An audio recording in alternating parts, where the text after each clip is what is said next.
미국이 70년간 독점하던 수송기 시장이 무너졌습니다. 4분기 납품 제로. 단 한 대도 넘기지 못했습니다. 580대를 24개국에 팔아치운 하늘의 제왕 C-130J가 생산 라인째 멈춰버린 겁니다. 그런데 더 충격적인 일이 벌어졌습니다. 30년 넘게 미국만 바라보던 동맹국들이 줄줄이 등을 돌리기 시작한 건데요. 그 틈을 파고든 나라가 있었습니다. 대한민국이었습니다. 한국은 여기서 한 발 더 나아가 아예 자기 손으로 수송기를 만들겠다고 선언했습니다. 중동의 오일머니 35억 달러까지 끌어들이면서 말이죠.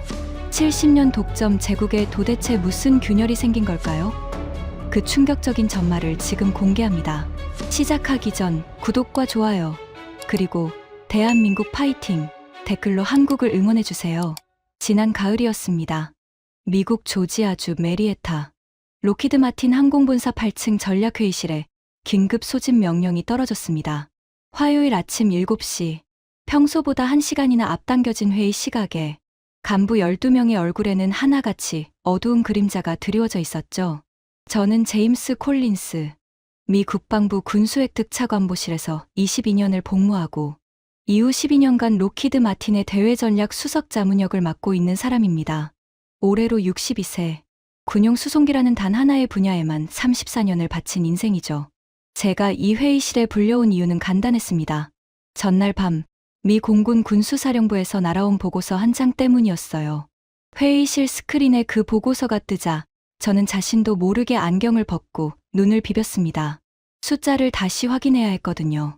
C-130J 슈퍼 허큘리스, 지난해 미 공군에 인도된 수량, 연간 합계 2대, 고작 2대였습니다. 손끝이 차가워지는 걸 느꼈습니다. 4분기 인도 수량은 더 충격적이었어요.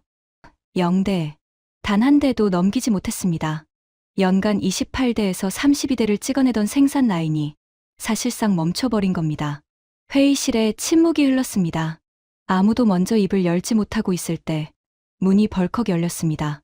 리처드 하트먼, 군용 수송기사업부 수석 부사장이 커피잔을 한 손에 들고 유유히 걸어 들어왔죠. 키 190의 은발을 깔끔하게 뒤로 넘긴 이 남자는 25년간 C-130, 영업의 최전선에서 뛰어온 자칭 하늘의 세일즈맨이었습니다. 하트먼이 자리에 앉으며 스크린을 힐끗 봤습니다. 이 숫자 때문에 이 난리인 겁니까? 그의 목소리는 놀라울 정도로 태평했어요. 기술 담당 부사장 마크 앤더슨이 입술을 깨물며 답했습니다. 리처드, 새 통신 모듈 통합 과정에서 부품 호환 문제가 터졌어요. 라인이 석 달째 멈춰 있습니다. 하트먼이 코웃음을 쳤습니다. 커피를 한 모금 마시고는 의자에 깊이 기대앉았죠. 부품 호환, 그거 고치면 되는 거 아닙니까? 우리가 70년간 이 비행기를 만들어 왔어요. 70년. 전 세계 군용 수송기의 교과서를 우리가 썼단 말입니다. 부품 하나 갈면 끝날 일 가지고 긴급회의라니.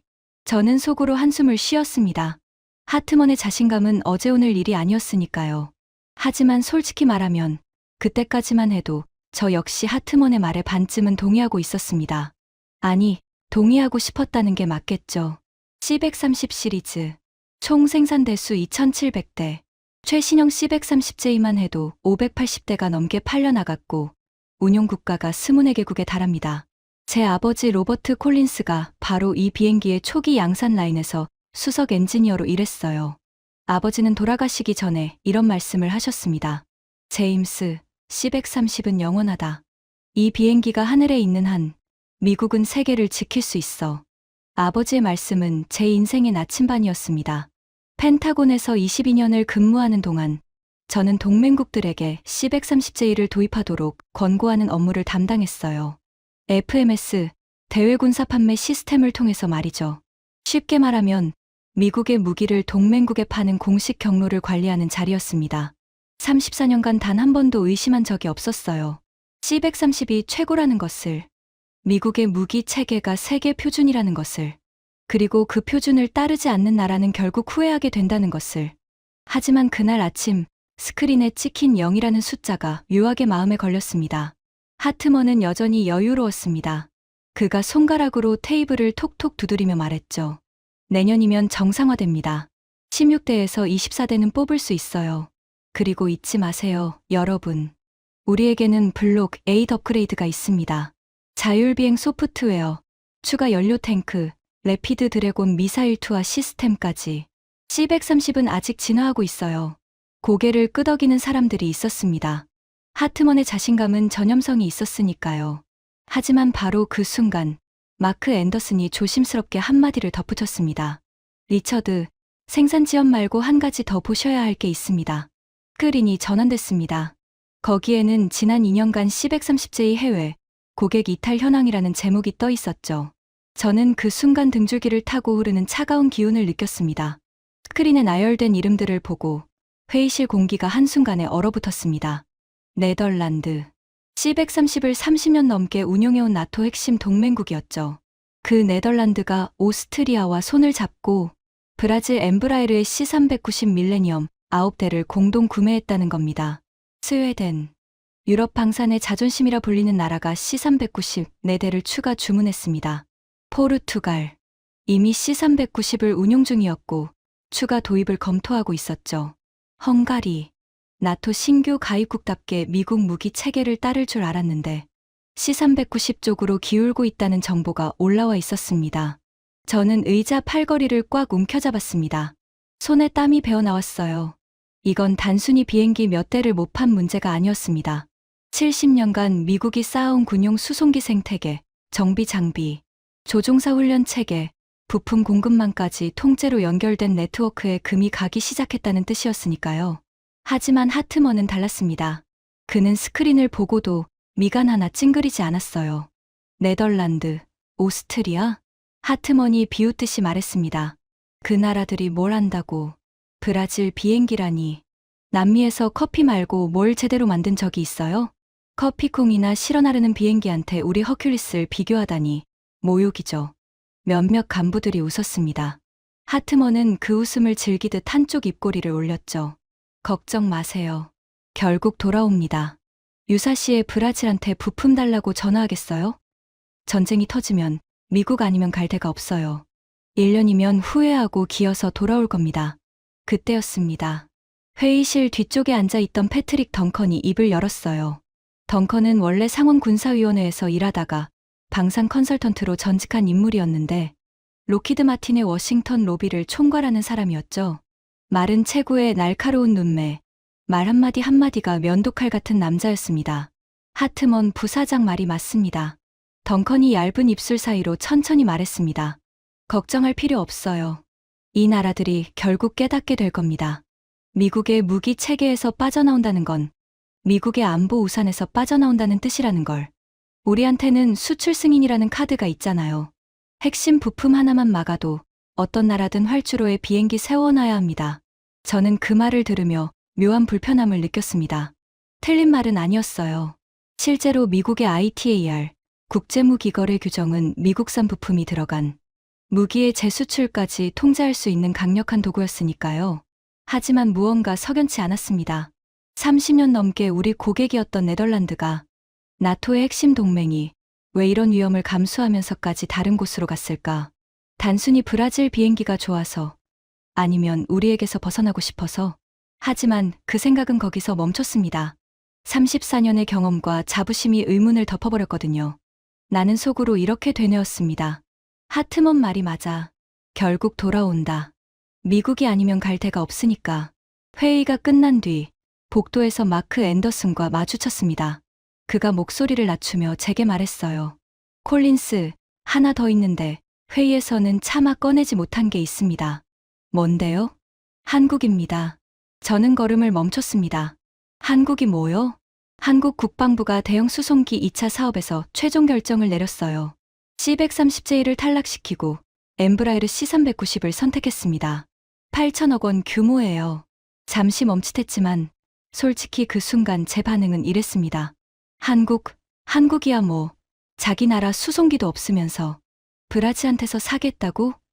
글쎄, 뭐 작은 시장이니까. 마크가 고개를 저었습니다. 아닙니다, 콜린스. 단순히 C-390을 사는 게 아니에요. 한국은 그걸 발판으로 삼아서 자기 손으로 수송기를 직접 만들겠다는 계획을 발표했습니다. MCX라는 프로젝트예요. 저는 피식 웃었습니다. 솔직히 우습다는 생각이 먼저 들었거든요. 한국이 수송기를 만든다고? 직접? 네.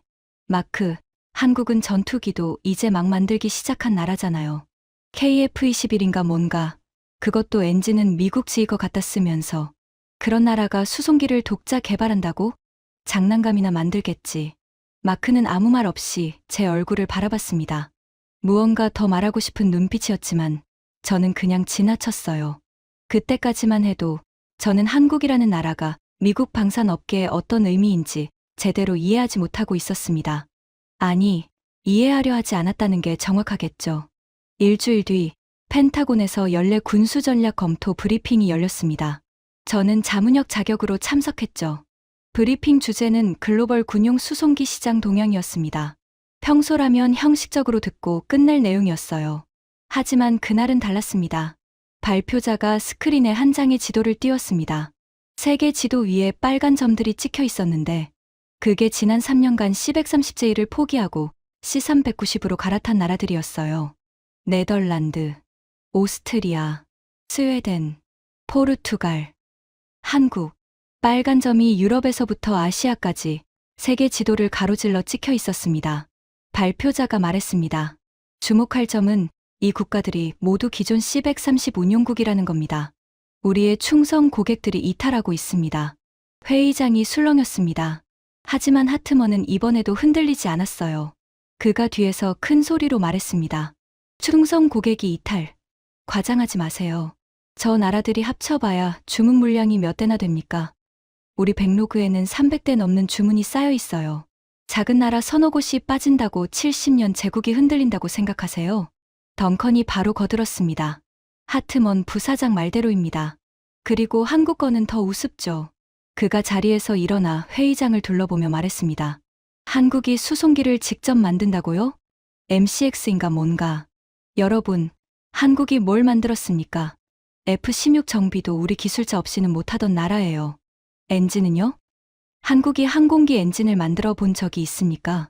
전투기 엔진도 지희한테서 사다 쓰면서 수송기 엔진을 직접 개발하겠다고요? 가당키나 한 소리입니까? 회의장에서 웃음이 터졌습니다. 저도 따라 웃었습니다. 덩컨의 말이 틀리지 않았으니까요. 한국은 실제로 군용 항공기 엔진을 독자 개발한 경험이 없었습니다. 아니, 세계에서 전투기급 엔진을 독자 기술로 만들 수 있는 나라는 미국, 영국, 프랑스, 러시아 정도밖에 없었어요. 한국이 거기 끼어든다고? 말도 안 되는 소리였죠. 덩컨이 다시 한번 못을 박았습니다. 그리고 설령 한국이 수송기를 만든다 쳐요. 수출은 어떻게 할 겁니까? 엔진 핵심 소재에 미국 기술이 들어가는 이상 우리의 수출 승인 없이는 단 한 대도 팔 수 없어요. 한국은 우리가 고삐를 쥐고 있는 나라입니다. 그걸 잊으면 안 됩니다.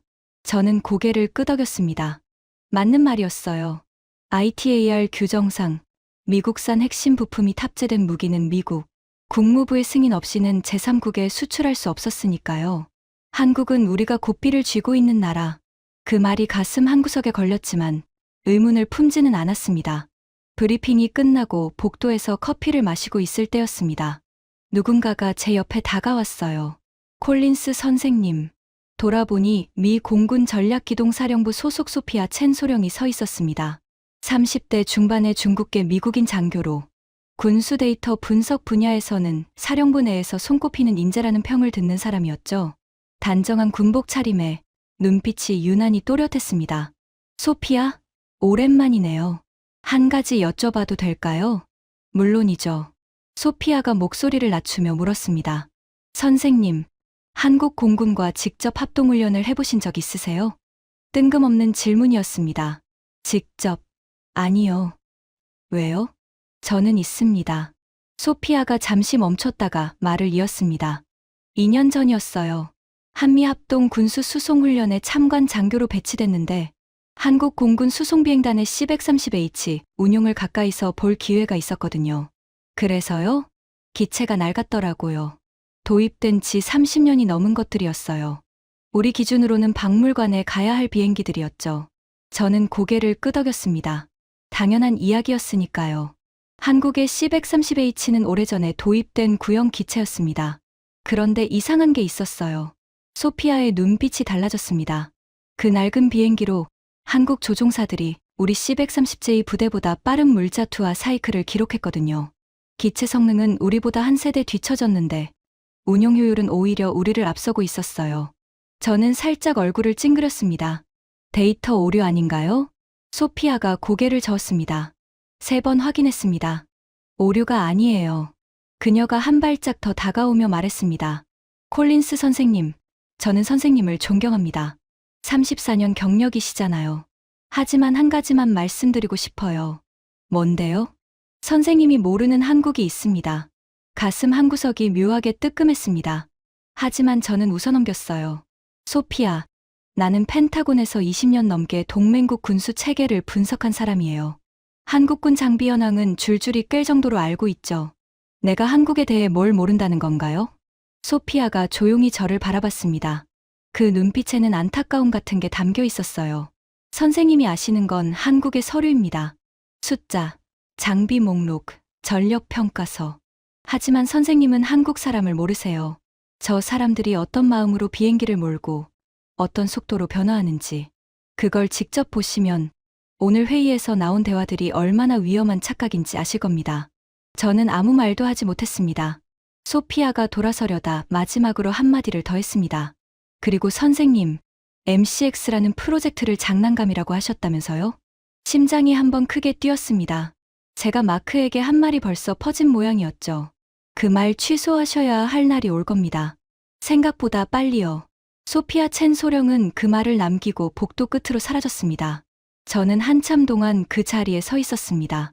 손에 든 커피가 식어가고 있었지만 마실 생각이 나지 않았어요. 내가 모르는 한국이라니.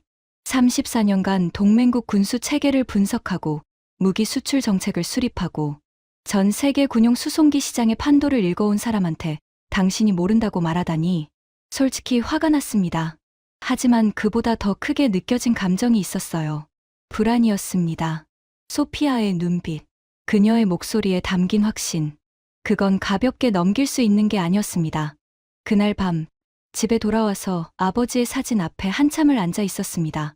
조지아 공장 경납고 앞에서 C-131호기와 함께 찍은 흑백 사진이었죠. 아버지는 환하게 웃고 있었어요. 아버지, C-130은 정말 영원한 건가요? 대답은 없었습니다. 하지만 그 질문이 결국 저를 전혀 예상하지 못한 곳으로 데려가게 됩니다. 2주 뒤, 저는 아부다비행 비행기에 몸을 실었습니다. 중동의 사막에서 저를 기다리고 있던 건 70년 제국의 균열이 눈앞에서 벌어지는 순간이었습니다.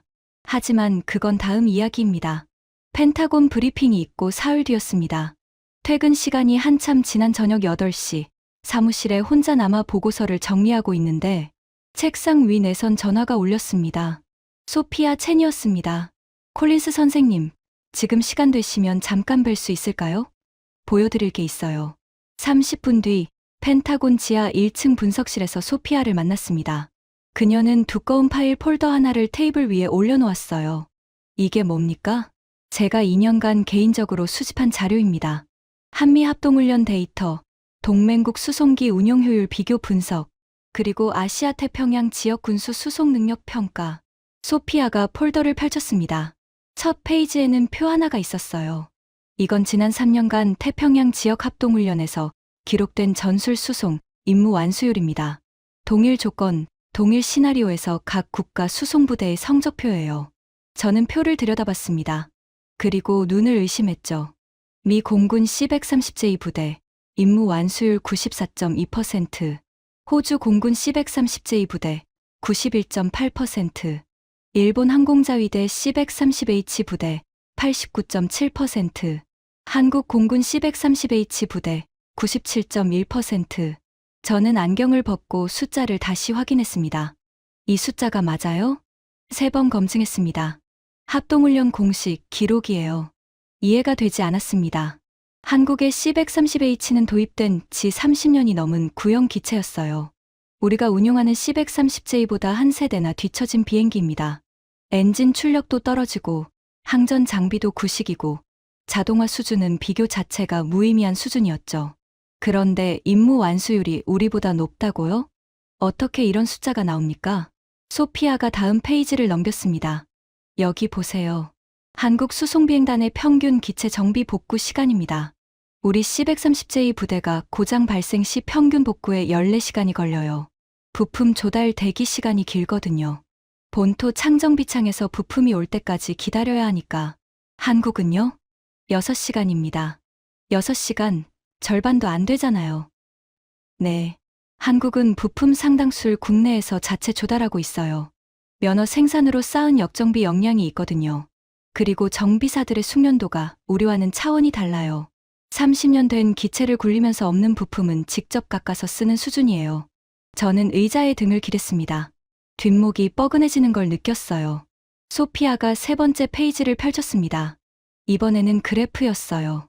이건 전술 물자 투하 정확도입니다. 고도 800피트에서 이동 중인 수송기가 지정된 목표 지점에 보급품을 투하하는 훈련이에요. 미 공군 평균 오차 127m, 한국 공군 평균 오차 83m. 한국 조종사들은 기체가 낡은 만큼 수동 조작에 능숙해요. 우리 조종사들이 자동화 시스템에 의존하는 동안 한국 조종사들은 자기 손으로 바람을 읽고 타이밍을 잡는 훈련을 반복해왔거든요. 저는 한참 동안 그래프를 내려다봤습니다. 손끝이 미세하게 떨리고 있었어요. 인정하고 싶지 않았지만 이건 무시할 수 없는 숫자였습니다. 콜린스 선생님, 소피아가 조용히 말했습니다. 회의에서 덩컨 씨가 한국은 F-16 정비도 못하던 나라라고 하셨죠? 그건 덩컨의 말이지. 내 말은 아니에요. 하지만 부정하지도 않으셨잖아요. 할 말이 없었습니다. 한국은 F-16 정비를 못하는 나라가 아닙니다. 한국은 F-16을 수백 대 운용하면서 자체 개량까지 했어요. KF-16 사업으로 면허 생산을 하면서 항공기 제작 역량을 쌓았고 그 인력이 TO-10 훈련기 개발로 이어졌고 TO-10의 경험이 KF-21 전투기로 이어졌습니다. 소피아가 폴더의 마지막 페이지를 펼쳤습니다. 그리고 KF-21을 개발하면서 한국이 확보한 항공우주 설계 인력이 1,800명입니다. 이 사람들은 돈으로 살 수 없는 국가 자산이에요. KF-21이 양산 단계로 넘어가면 이 인력에게 새 프로젝트가 필요한데 그게 바로 MCX입니다. 심장이 두근거리기 시작했습니다. 소피아의 말 한마디 한마디가 제 34년 확신의 벽에 금을 내고 있었어요. 하지만 저는 아직 무너지지 않았습니다. 아니, 무너지고 싶지 않았습니다. 소피아, 숫자는 인상적이에요. 인정합니다. 하지만 수송기를 직접 운용하는 것과 직접 만드는 건 완전히 다른 차원의 문제잖아요. 한국이 비행기를 잘 굴린다고 해서 비행기를 잘 만들 수 있는 건 아니에요. 소피아가 고개를 끄덕였습니다. 맞아요. 그래서 선생님이 직접 보셔야 합니다. 뭐요? 다음 달에 아부다비에서 국제방산전시회가 열립니다. 거기서 엠브라에르가 C390 시연을 하고 한국 KAI도 부스를 냅니다. 그리고 UAE 국방조달위원회 인사들이 참석하는 비공개 만찬이 있어요. 소피아가 의미심장한 눈빛으로 저를 바라봤습니다. 거기 가시면 일본이 왜 탈락했고 한국이 왜 선택받았는지 직접 들으실 수 있을 겁니다. 그날 밤 집에 돌아와서 한참을 잠들지 못했습니다. 천장을 바라보며 소피아가 보여준 숫자들이 머릿속에서 맴돌았어요. 97.1%, 6시간, 83m, 그리고 1800명. 아버지의 사진이 벽에 걸려 있었습니다. C131호기 앞에서 웃고 있는 아버지. 그 사진을 보면서 생각했어요. 아버지라면 뭐라고 하셨을까? 아마 이렇게 말씀하셨겠죠. 제임스, 숫자는 거짓말을 하지 않는다. 일주일 뒤, 저는 아부다비행 비행기에 올랐습니다. 아부다비 국제공항에 내리자마자 40도를 넘나드는 열기가 폐부를 때렸습니다. 숨을 쉬는 것만으로도 온몸이 녹는 것 같았죠. 국제방산전시회 IDX가 열리는 아부다비 국립전시센터는 사막 한가운데 솟아있는 거대한 유리 궁전 같았습니다. 전 세계 65개국에서 1,400개 방산업체가 모인 중동 최대의 무기 장터였죠. 첫째 날은 공식 일정이었습니다. 전시장을 둘러보면서 각국의 최신 무기 체계를 확인했어요. 로키드 마틴 부스도 당연히 있었습니다. C130J 슈퍼 허큘리스의 대형 모형이 회전 무대 위에서 빙글빙글 돌고 있었죠. 하지만 제 눈길을 끈 건 그 옆이었습니다. 엠브라에르 부스에 C390 밀레니엄의 실물 크기 목업이 서 있었는데 그 앞에 사람들이 인산인해를 이루고 있었어요. 아랍 전통 복장을 입은 군 관계자들, 유럽에서 온 무관들, 아시아 각국의 대표단까지. 솔직히 기분이 좋지 않았습니다. 하지만 진짜 충격은 둘째 날 저녁에 찾아왔습니다. 소피아가 말했던 비공개 만찬이었어요. 아부다비 시내 한 호텔의 꼭대기 층 연회장에서 열린 소규모 모임이었는데 참석자가 30명 남짓이었습니다. 미국, 영국, 프랑스, 독일, 일본, 한국, 브라질, 그리고 UAE 국방조달위원회 인사들. 저는 소피아의 소개로 참석할 수 있었습니다. 연회장에 들어서자 창밖으로 아부다비의 야경이 보석처럼 빛나고 있었어요. 페르시아만의 검은 바다 위로 석유 플랫폼의 불빛이 점점이 떠 있었죠. 만찬이 시작되고 30분쯤 지났을 때 제 맞은편에 앉은 남자가 말을 걸어왔습니다. 당신이 콜린스 씨입니까? 펜타곤 출신이라고 들었습니다. 아랍 전통 복장에 깔끔한 턱수염을 기른 50대 남성이었어요. 명함을 건네받고 이름을 확인했습니다. 파이살 알카심, UAE 국방조달위원회 위원. 가슴이 뛰었습니다. 이 사람이 바로 소피아가 말했던 UAE의 수송기 도입 결정에 관여한 핵심 인물이었거든요. 반갑습니다. 파이살 위원. 오늘 이 자리에서 뵙게 되어 영광입니다. 파이살이 와인잔을 기울이며 미소 지었습니다. 콜린스 씨, 솔직히 여쭤봐도 되겠습니까? 물론이죠. 로키드 마틴이 C-130J 납품을 제대로 못하고 있다는 이야기가 업계에 파다합니다. 사실입니까? 직구였습니다. 잠시 망설였지만 이 자리에서 거짓말을 할 수는 없었어요. 일시적인 기술 문제입니다. 곧 정상화될 겁니다. 파이살이 고개를 천천히 끄덕였습니다. 하지만 그의 눈빛에는 아시잖아요. 그게 다가 아니라는 거리라고 쓰여 있었죠. 콜린스 씨, 우리 UAE는 원래 수송기를 교체할 계획이 있었습니다. 기존에 운용하던 기체들이 노후해졌거든요. 그래서 어떤 기종을 검토하셨습니까? 파이살이 잠시 뜸을 들였습니다. 처음에는 일본의 C를 봤습니다. 예상치 못한 이름이었습니다. 일본의 C. 카와사키가 만든 제트 수송기로 적재량 30톤급의 성능 자체는 나쁘지 않은 기종이었죠. C요? 괜찮은 선택이었을 텐데요. 파이살의 표정이 순간 어두워졌습니다. 처음에는 그렇게 생각했습니다. 카와사키 팀이 아부다비에 와서 프레젠테이션을 했어요. 스펙은 인상적이었죠. 적재량, 속도, 항속거리 모두 우리 요구 조건에 맞았습니다. 그런데요? 문제는 세 가지였어요. 파이살이 손가락을 하나 세웠습니다. 첫째, 사막 환경 적합성입니다. 우리가 물었어요. 섭씨 52도 이상의 고온에서 엔진 냉각 시스템이 정상 작동하느냐. 카와사키 측의 대답은 이랬습니다. 일본 자위대 기준으로는 문제 없다. 하지만 52도 환경에서의 장기 운용 데이터는 아직 없다. 두 번째, 손가락이 올라갔습니다. 둘째, 사막의 미세 모래입니다. 중동의 모래는 일반 먼지와 달라요. 입자가 극도로 미세해서 어떤 필터도 완벽히 걸러내지 못합니다. 이게 제트 엔진 터빈 블레이드에 들어가면 마모가 심각하게 발생하거든요. 이 문제에 대한 대책을 물었더니 카와사키 엔지니어가 뭐라고 했는지 아십니까? 뭐라고 했습니까? 파이살의 목소리가 차가워졌습니다. 정기적으로 엔진을 분해 정비하면 된다. 그 비용은 별도 협의 사항이다. 저는 속으로 신음했습니다. 사막 한가운데서 전쟁이 터졌는데 엔진을 분해해서 모래를 빼라고요? 하지만 세 번째가 결정적이었습니다. 파이살의 눈빛이 강철처럼 단단해졌습니다. 우리가 가장 중요하게 요구한 조건이 있었어요. 기술 이전입니다. UAE는 단순히 비행기를 사려는 게 아니었습니다. 우리는 자국 방위 산업의 역량을 키우고 싶었어요. 수송기의 핵심 기술을 이전받아서 향후 정비와 개량을 우리 손으로 할 수 있는 능력을 갖추고 싶었던 겁니다. 일본의 대답은요? 파이살이 와인잔을 테이블에 내려놓았습니다. 그 소리가 유난히 크게 들렸어요. 거절이었습니다. 심장이 쿵 내려앉았습니다. 일본 정부가 핵심 기술 이전을 불허한 겁니다. 비행기는 팔겠지만 설계 데이터와 핵심 부품 제조 기술은 블랙박스로 묻겠다고 했어요. 고장이 나면 일본 본사에 연락해서 일본 기술자가 올 때까지 기다리라는 조건이었습니다. 저는 말을 잃었습니다. 파이살이 저를 똑바로 바라보며 말했습니다.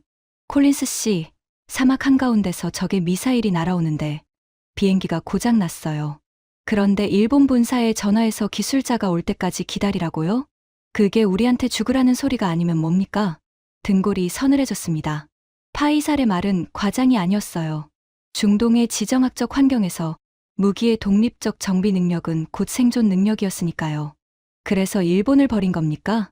버린 게 아닙니다. 일본이 우리를 버린 겁니다. 그 한마디에 테이블 주변이 조용해졌습니다. 옆자리에 앉아있던 영국 무관도, 프랑스 방산업체 관계자도 와인잔을 내려놓고 파이살의 다음 말을 기다리고 있었어요. 저는 파이살에게 물었습니다. 그래서 어디로 가셨습니까? 미국 쪽으로 오신 건 아니고요? 파이살이 피식 웃었습니다. 솔직히 말씀드릴까요? 미국도 검토했습니다. C-130J를요. 하지만 미국은 일본보다 더했어요. 가슴이 뜨끔했습니다. FMS 절차를 거치면 가격이 치솟고 납기는 수년씩 밀리고 기술 이전은 꿈도 꾸지 말라는 거였죠. 거기에 수출 승인이라는 족쇄까지. 미국이 언제든 부품 공급을 끊을 수 있다는 건 우리에게는 받아들일 수 없는 위험이었습니다. 제 얼굴이 뜨거워졌습니다. 부정할 수가 없었어요. 파이살이 말하는 건 제가 34년간 직접 설계하고 운영해온 바로 그 시스템이었으니까요. 그때 한국에서 연락이 왔습니다. 파이살의 눈빛이 달라졌습니다. 차가웠던 표정에 온기가 번지기 시작했어요. KAI, 한국항공우주산업이 먼저 손을 내밀었습니다. 처음에는 솔직히 반신반의했어요. 한국이라는 나라가 수송기 분야에서 무슨 경험이 있겠냐고 생각했거든요. 당연하죠. 한국은 수송기를 만든 적이 없잖아요. 파이살이 고개를 저었습니다. 콜린스 씨, 그게 아닙니다. 한국은 수송기를 만든 적은 없지만 TO-10 초음속 훈련기를 만들었어요. 15개국에 수출했죠. KF-21 전투기를 개발하고 있고 수리온 헬기를 독자 개발해서 실전 배치까지 마쳤습니다. 한국이 한 번도 만들어 본 적 없다는 건 수송기에 한정된 이야기이지 항공기 제작 경험이 없다는 뜻이 아니에요. 반박할 말이 떠오르지 않았습니다. 하지만 제가 진짜 놀란 건 기술력이 아니었어요. 파이살이 몸을 앞으로 기울였습니다. 한국팀이 아부다비에 왔을 때 그들이 첫 미팅에서 꺼낸 게 뭔지 아십니까? 뭘 꺼냈는데요? 설계 데이터를 열어 보여줬습니다. 심장이 멈추는 줄 알았습니다. MCX 수송기의 초기 설계 컨셉과 핵심 기술 로드맵을 테이블 위에 펼쳐놓고 우리 엔지니어들에게 직접 보라고 했어요. 일본이 블랙박스로 봉인하고 절대 보여주지 않겠다고 했던 바로 그 수준의 정보를요. 저는 할 말을 잃었습니다. 거기서 끝이 아닙니다. 한국 측은 UAE 엔지니어들이 개발 과정에 직접 참여하는 공동 개발 모델을 제안했어요. 우리 기술자들이 한국에 가서 설계부터 시험까지 함께하고 완성된 수송기의 최종 조립, 라인 일부를 UAE에 설치하는 안까지 가져왔습니다. 파이살의 목소리에 감정이 실렸습니다. 콜린스 씨, 미국은 우리에게 비행기를 팔려 했어요. 일본도 비행기를 팔려 했고요. 하지만 한국은 달랐습니다. 한국은 우리에게 미래를 함께 만들자고 했습니다. 테이블에 침묵이 내려앉았습니다. 영국 무관이 조용히 고개를 끄덕였고 프랑스 관계자는 손에 든 포크를 내려놓은 채 파이살을 응시하고 있었어요. 그래서 35억 달러를 투자하신 겁니까? 파이살이 천천히 고개를 끄덕였습니다. 우리는 35억 달러로 비행기를 산 게 아닙니다. 35억 달러로 자주국방의 미래를 산 겁니다. 한국이 그 문을 열어준 거예요. 저는 와인잔을 들어 올렸지만 입으로 가져가지 못했습니다. 손이 떨렸거든요. 그때 테이블 건너편에서 한 남자가 나직한 목소리로 끼어들었습니다. 파이살 위원, 한 가지만 덧붙여도 되겠습니까? 돌아보니 일본인이었습니다. 60대 초반으로 보이는 은퇴 안경을 쓴 마른 체구의 남자였어요. 명함을 확인하니 나카무라 유키오, 전 카와사키 항공우주 해외사업본부장이라고 적혀 있었습니다. 파이살이 고개를 끄덕이자 나카무라가 입을 열었습니다. 저는 카와사키에서 C 수출 사업을 총괄했던 사람입니다. UAE 사업에서 탈락한 당사자이기도 하고요. 회의장의 모든 시선이 나카무라에게 쏠렸습니다. 파이살 위원의 말씀은 정확합니다. 기술 이전 거부는 일본 정부의 결정이었어요. 우리 카와사키 엔지니어들은 기술을 공유하고 싶었습니다. 하지만 방위성이 막았어요. 나카무라의 목소리가 쓸쓸하게 가라앉았습니다. 솔직히 고백하겠습니다. UAE에서 탈락한 게 한국 때문이라고 생각한 적은 없어요. 한국이 우리를 이긴 게 아닙니다. 잠시 숨을 고른 뒤 나카무라가 말을 이었습니다. 우리가 스스로 진 겁니다. 기술을 나누지 않겠다는 오만이 우리를 졌게 만든 거예요. 테이블이 조용해졌습니다. 나카무라의 고백은 이 자리에 있는 모든 사람의 마음을 울렸어요. 하지만 저는 다른 감정을 느끼고 있었습니다. 나카무라의 말이 일본만을 향한 게 아니라는 걸 알았거든요. 기술을 나누지 않겠다는 오만. 그건 미국도 마찬가지였습니다. 아니, 미국이 원조였죠. FMS 시스템, ITAR 규정, 수출 승인 통제, 70년간 우리가 동맹국들을 우리 무기 체계에 묶어두기 위해 쌓아온 벽들, 그 벽이 이제 동맹국들을 밀어내고 있었어요. 밤 11시가 넘어 호텔 방으로 돌아왔습니다. 에어컨 바람이 차갑게 얼굴을 스쳤지만 온몸에서 열이 나고 있었어요. 침대에 앉아서 창밖의 사막 도시를 내려다봤습니다. 아부다비의 불빛 너머로 끝없는 모래 사막이 펼쳐져 있었죠. 이 사막에 한국이 들어온 겁니다. 미국도, 일본도 열지 못한 문을 한국이 열었어요. 휴대폰을 꺼내 소피아에게 메시지를 보냈습니다. 당신 말이 맞았어요. 내가 모르는 한국이 있었습니다. 답장은 바로 왔습니다. 아직 절반도 안 보셨어요, 선생님. 그 짧은 문장의 등줄기가 서늘해졌습니다. 아부다비에서 돌아온 다음 날, 저는 곧장 하트먼을 찾아갔습니다. 로키드 마틴 메리에타 본사 하트먼의 사무실. 벽에는 C130 시리즈의 역대 모델 사진이 연대순으로 걸려 있었고, 책상 위에는 C130J 미니어처가 놓여 있었어요. 이 남자의 인생 자체가 C130이었죠. 아부다비 다녀왔습니다. 알고 있어요. 그래서 뭘 보고 왔습니까? 저는 심호흡을 했습니다. 그리고 솔직하게 말했어요. 리처드, 우리한테 문제가 있어요. 동맹국들이 떠나는 건 성능 문제가 아닙니다. 우리의 태도 문제예요. 하트먼의 눈이 좁아졌습니다. 태도 문제라니 무슨 소리야? FMS 시스템, 기술 이전 거부, 부품 공급 통제. 우리가 70년간 당연하게 여겨온 이것들이 고객들 입장에서는 족쇄예요. 사막 한가운데서 비행기가 고장났는데 미국 본사에 전화해서 기다리라는 게 말이 됩니까? 하트먼이 자리에서 벌떡 일어났습니다. 콜린스, 당신 아부다비에서 세뇌라도 당하고 온 거야? 세뇌가 아니라 현실을 본 겁니다. UAE가 일본을 차버린 이유가 뭔지 아세요? 기술 이전 거부예요. 그리고 그건 우리도 마찬가지입니다. 하트먼이 책상을 탁 내리쳤습니다. 커피잔이 흔들려 몇 방울이 쏟아졌어요. 우리가 왜 기술을 줘야 하는데? 이 기술은 미국 납세자들의 돈으로 수십 년에 걸쳐 만들어진 거야. 그걸 중동 사막에 공짜로 풀어놓으라고. 그게 국가 안보를 지키는 자세야. 하트먼의 얼굴이 벌겋게 달아올랐습니다. 그리고 한국이 기술을 나눠준다고? 웃기는 소리 하지 마. 한국은 나눌 기술이 아직 없는 거야. 기술이 없으니까 나누는 척하는 거지. 수송기를 한 대도 안 만들어 본 나라가 뭘 이전해줘. 빈 도시락을 나눠줄 수야 있겠지.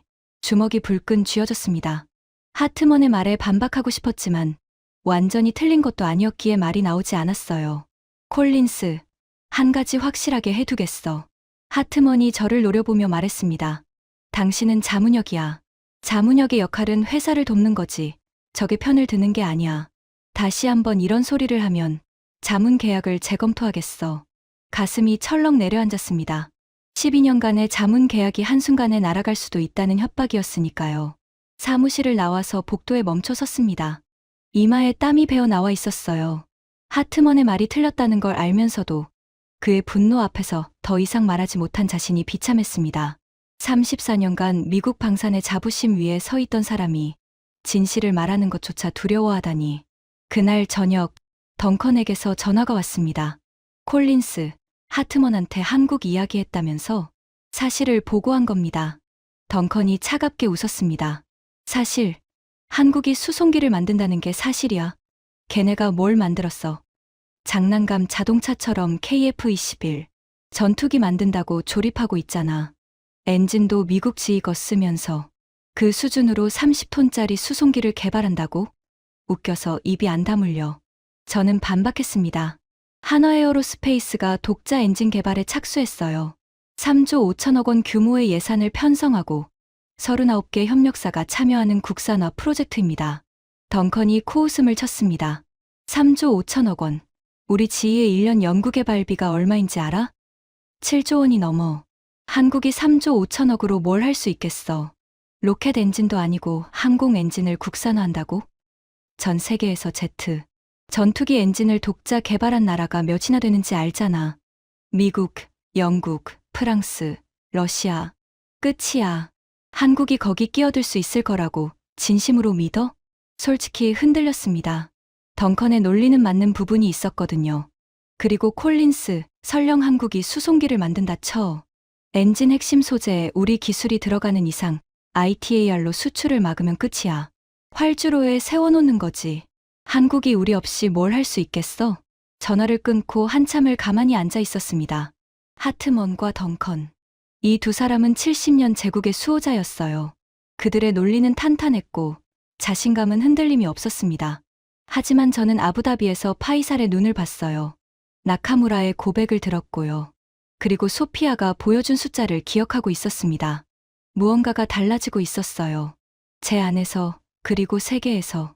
하트먼과의 충돌이 있고 열을 뒤었습니다. 출근하니 책상 위에 갈색 봉투 하나가 놓여 있었어요. 보낸 사람은 소피아 첸이었습니다. 봉투 건편에 짧은 메모가 붙어 있었죠. 선생님이 보셔야 할 자료입니다. 한국 MCX 프로젝트 공개 자료 종합 브리핑 패키지. 봉투를 열었습니다. 80페이지가 넘는 보고서가 들어 있었어요. 한국방위사업청의 공개 자료, 국내외 방산 전문지 기사, KAI의 투자 설명 자료, 그리고 소피아가 직접 분석한 비교표까지. 첫 페이지부터 충격이었습니다. MCX의 목표 스펙, 최대 적재량 30톤, C130J가 20톤입니다. MCX는 10톤이 더 많아요. C390이 26톤인데 MCX는 그것마저 4톤 앞서는 겁니다. 최대 이륙 중량 92톤, 엔진은 3만 파운드급 터보팬 2기, 순항 속도 마하 0.75점 시속으로 환산하면 920km입니다. C130J의 최대 속도가 시속 660km예요. MCX는 40%나 빠릅니다. 항속 거리 7,500km 이상. 이 정도면 한국에서 알래스카 앵커리지까지 한 번도 멈추지 않고 날아갈 수 있는 수준입니다. 보고서를 읽는 내내 손에서 땀이 흘렀습니다. 이건 장난감이 아니었습니다. 모든 수치에서 C130J를 압도하는 것은 물론이고 C390까지 넘어서겠다는 목표가 명확하게 적혀 있었어요. 페이지를 넘기자 개발 전략이 나왔습니다. 1단계. C390을 도입해서 제트 수송기 운용 경험과 부품 기술을 흡수한다. 2단계. 그 경험을 기반으로 MCX를 독자 설계한다. 3단계. UAE의 35억 달러 투자와 함께 국제 공동 개발로 확장한다. 4단계. 글로벌 수출 시장에 진입한다. 소름이 돋았습니다. 이건 단순한 무기 개발 계획이 아니었어요. 징검다리를 하나씩 놓으면서 강을 건너는 국가 전략이었습니다. 하지만 가장 충격적인 건 그 다음 페이지였습니다.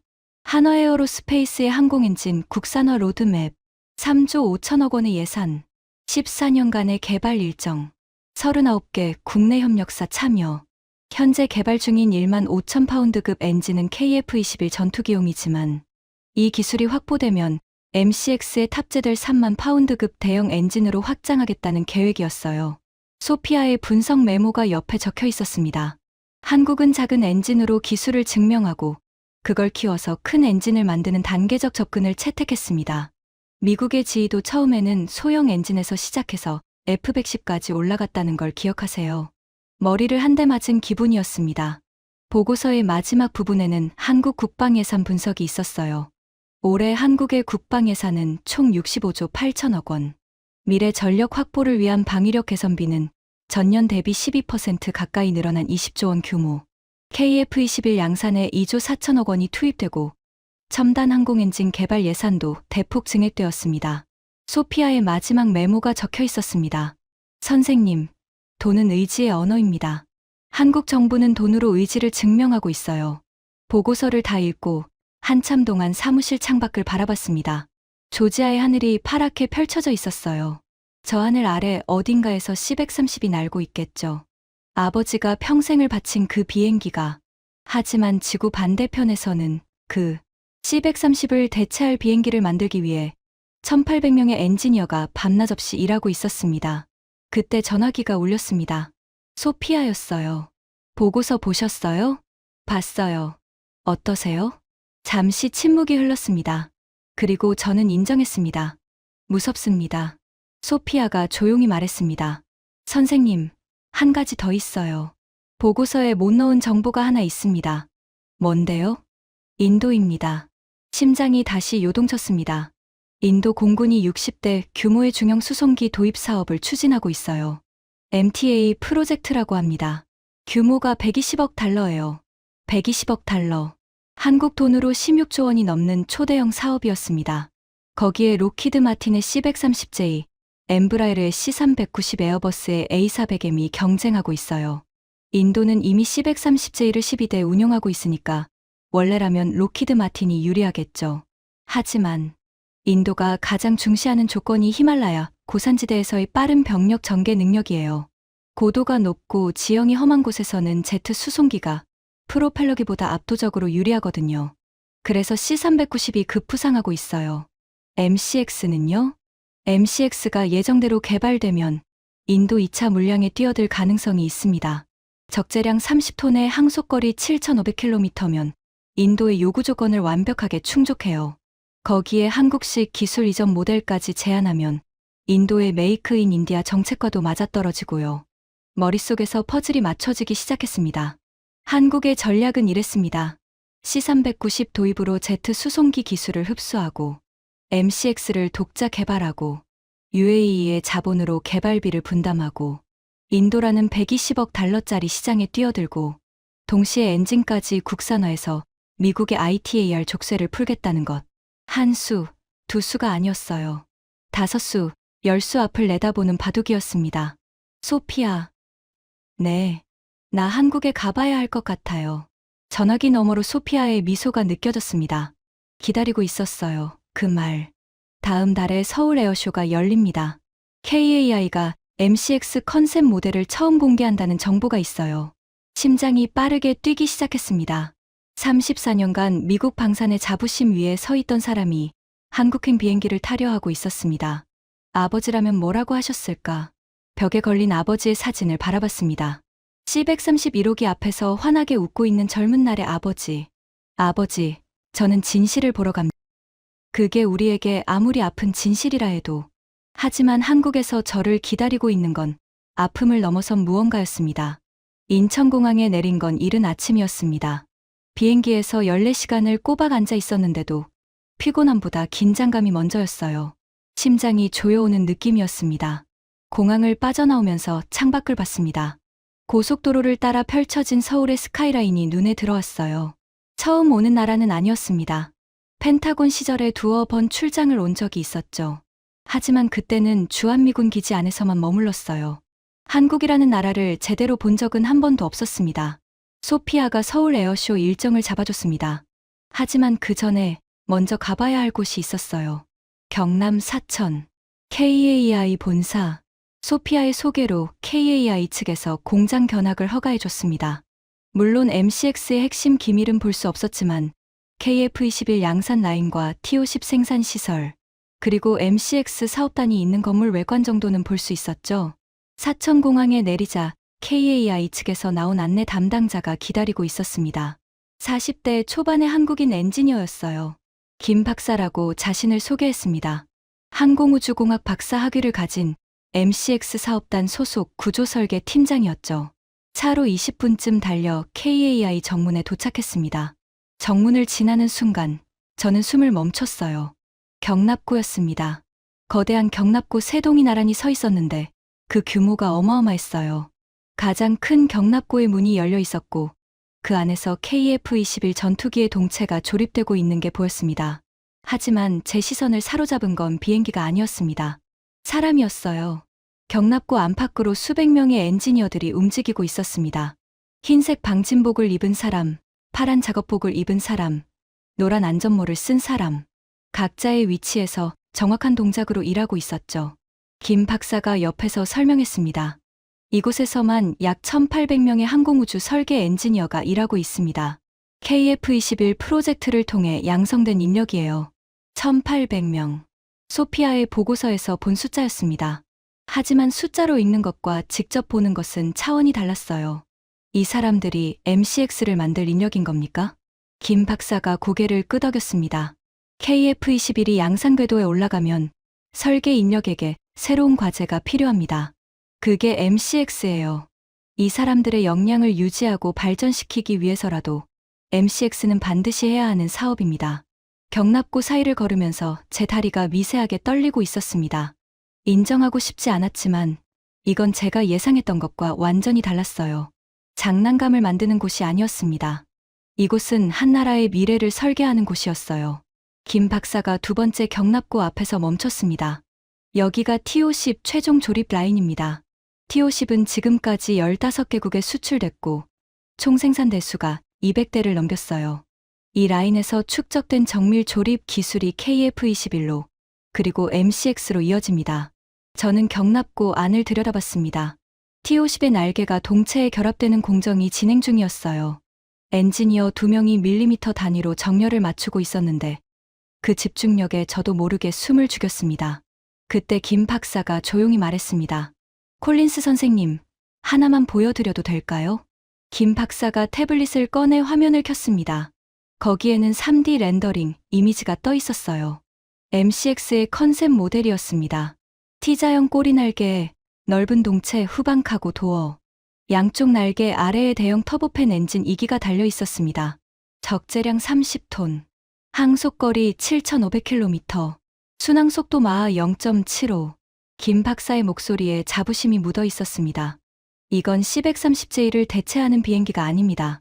C-130J라는 개념 자체를 넘어서는 비행기입니다. 가슴이 먹먹해졌습니다. 저는 태블릿 화면을 한참 동안 내려다봤어요. 그리고 그 순간 기이한 경험을 했습니다. 화면 속 MCX의 날렵한 실루엣 위로 60년 전 사진 한 장이 겹쳐 보인 겁니다.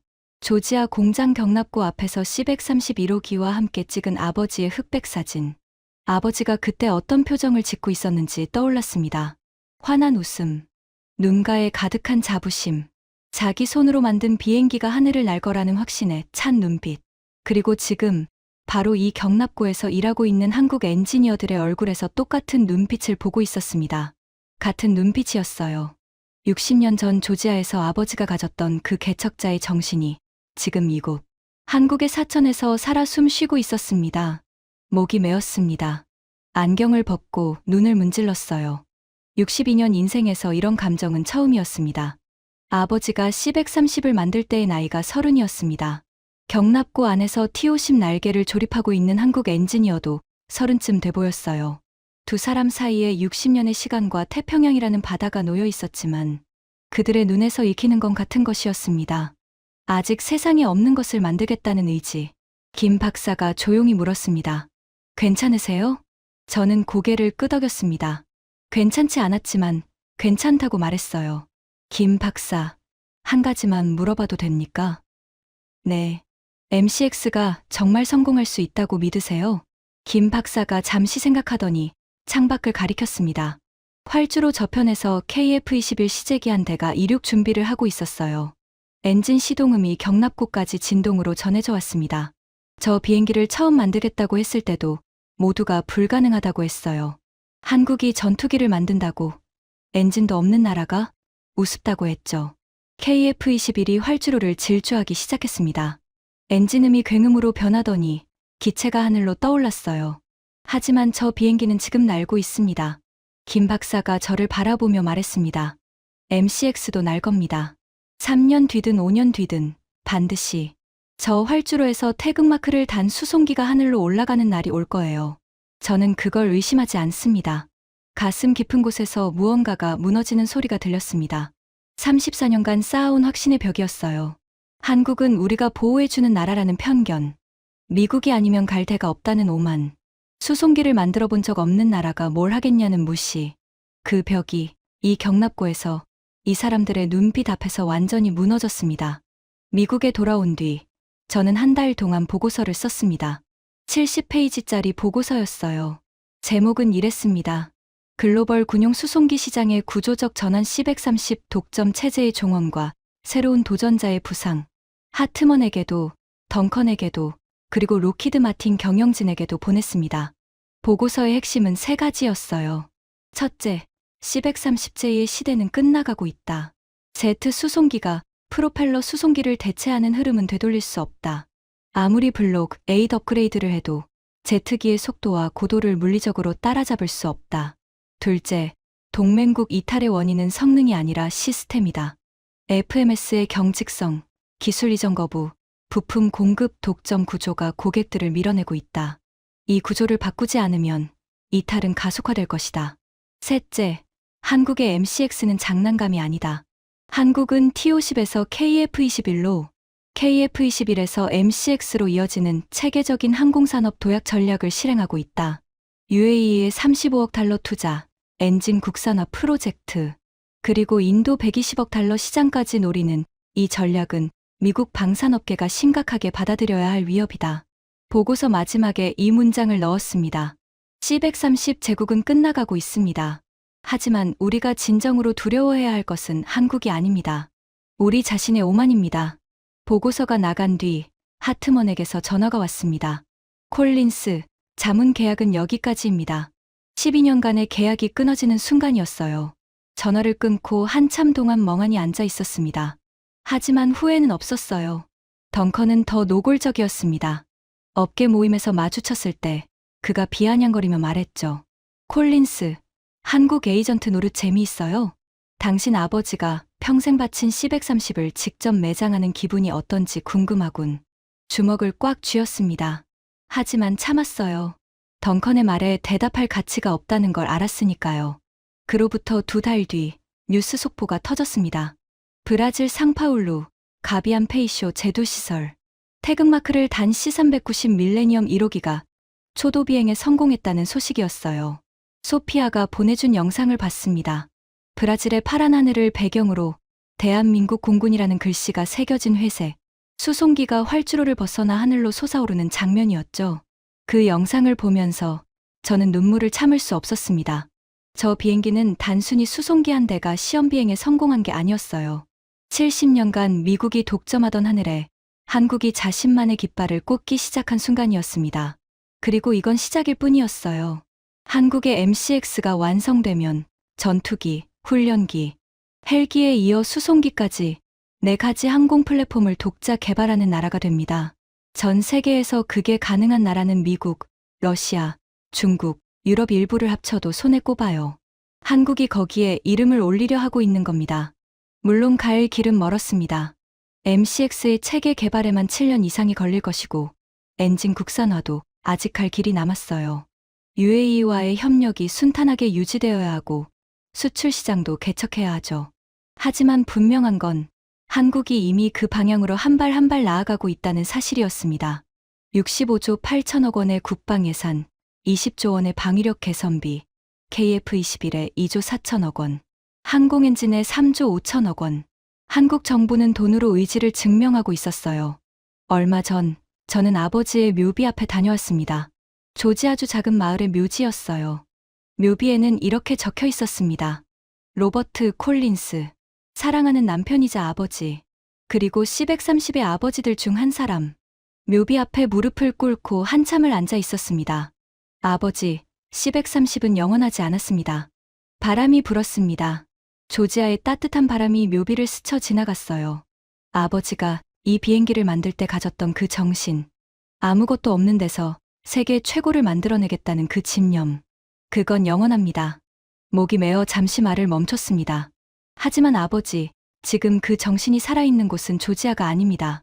태평양 건너 한국이라는 나라에서 1800명의 엔지니어들이 아버지와 똑같은 눈빛으로 비행기를 만들고 있어요. 눈물이 흘렀습니다.